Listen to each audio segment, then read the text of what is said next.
දෙනාගේම අවසරයි සාදුනාදයක් දෙන්නක හැමෝම අවසරයක් සාදුනාදයක් ආකාරයක් සාදුනාදයක්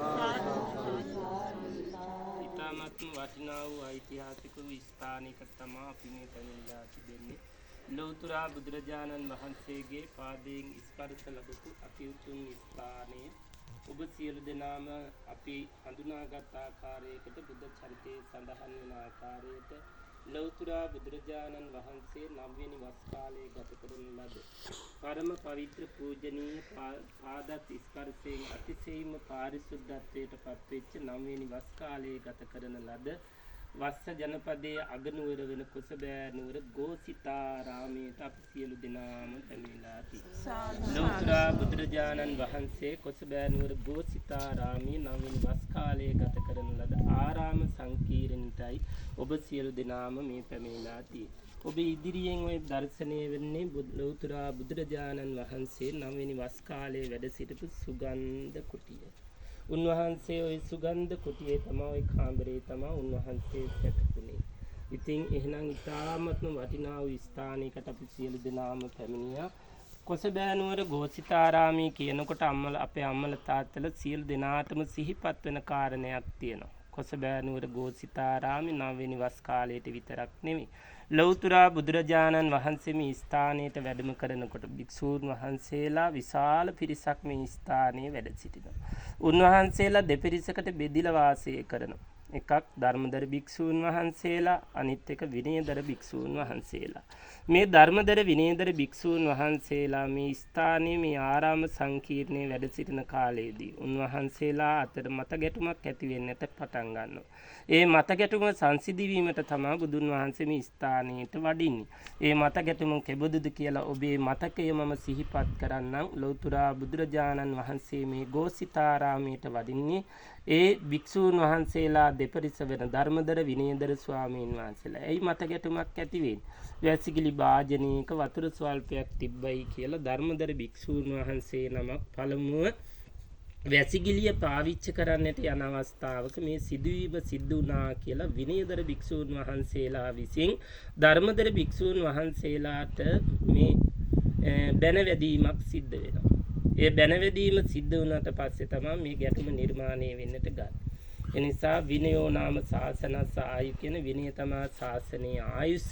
ඒ නිසා බුදුරජාණන් වහන්සේ මේ ගැටුමට මැදිහත් වෙනවා. මේක කොච්චර දුර ගියාද කියනවා නම් මේ වැසිකිලි වාජනයක පුංචි වතුර ස්වල්පයක් තිබිලා භික්ෂූන් වහන්සේලා දෙපිරිස අතර ගැටුම කොච්චරනම් දුර ගියාද කියනවා නම් ලෞතර බුදුරජාණන් වහන්සේට පවා මේ ගැටුමට මැදිහත් වෙන්නට අවශ්‍ය කරන කාරණේ සංවිධානය වුණා.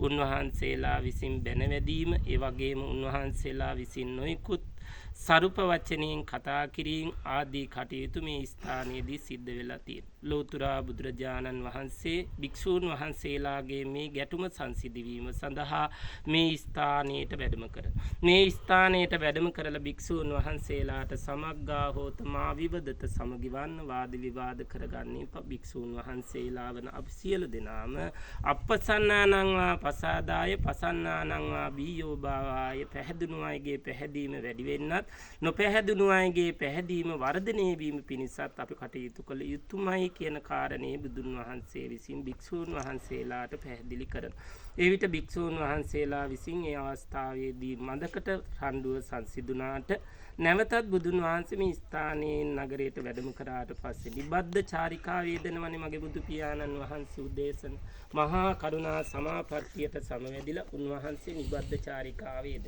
කුමක්ද නිබද්ද චාරිකාව කියන්නේ අසරණයන්ට පිහිටවීම සොයාගෙන යන. උන්වහන්සේ යනකොට නැවතත් මේ ගැටුම ඇති වෙනවා.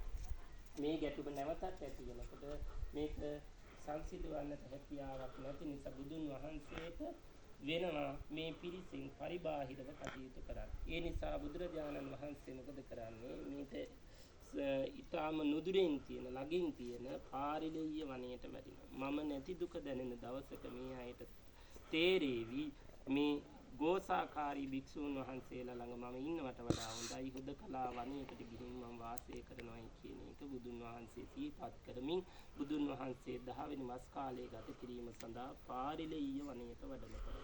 බුදුන් නැති දුක අපට අද දැනෙන්නාසේ එදා සිටපු භික්ෂූන් භික්ෂූන් වහන්සේලාටත් ඒ වගේම ජනපද වාසීන්ටත් නගර වාසීන්ටත් බුදුන් නැති දුක දැනෙනවා. ඒ නිසා බුදුරජාණන් වහන්සේ එතන ස්ථානයට වැඩම කරාට පස්සේ භික්ෂූන් වහන්සේලා සියලු දෙනාම සම්ගි සම්පන්න වෙනවා. එහෙනම් අම්මේ තාත්තේ මේ සියලුම කාරණාවන් අපි බුද්ධ චරිතයේ අහගත්තා.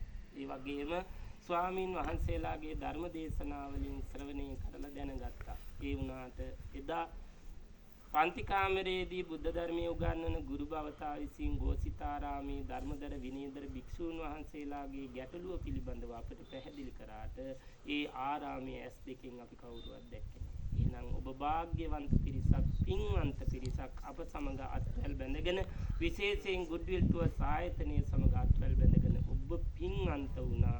එදා අපි ස්වාමීන් වහන්සේලාගෙන් සහ ගුරු බෞතුන්ගෙන් කනෙන් අහපු දෙය සියතින් ඇස් දෙකෙන් දකින්න ගෝසිතාරාමයටම පැමිණෙන්න ලැබුණයි කියලා එහෙනම් මේ ගෝසිතාරාමයේ පමණක් නෙවෙයි අපේ සම්පස්ස මතක් කරා වගේම මේ වස්ස ජනපදයේ අගනුවර කොසබෑ නුවර පන්සල් 4ක් තියෙනවා. කදිරිකාරාමේ, පාවාරිකාරාමේ, කුක්කුටාරාමේ, කුසඹෑ ගෝසිතාරාමේ කියන මේවා. මේ හැම එකක්ම මේ සිටුවර විසින් හදපු ගෝසිත සිටුවරයා විසින් හදපු ආරාමේ ගෝසිතාරාමේ වෙනවා. පාවාරික සිටුවරයා විසින් හදපු ආරාමේ පාවාරිකාරාමේ වෙනවා. කදිරික සිටුවරයා විසින් ඉදි කරන ලද ආරාමේ කදිරිකාරාමේ වෙනවා. කුක්කුට සිටුවරයා විසින් ඉදි කරන ලද ආරාමේ කුක්කුටාරාමේ වෙනවා. අන්න ඒ විදියට ආරාම සංකීර්ණ මේ භූමිය පුරාම පිහිටලා තියෙනවා. එහෙනම් සාදු නාදයක් දීලා ඔබේ සිරස සුගන්ධ කුටිය මත තබල නලල තියලා වන්දනා කරන්න. ඔබට වැළඳිලා තියෙන සියලු රෝග කම් කට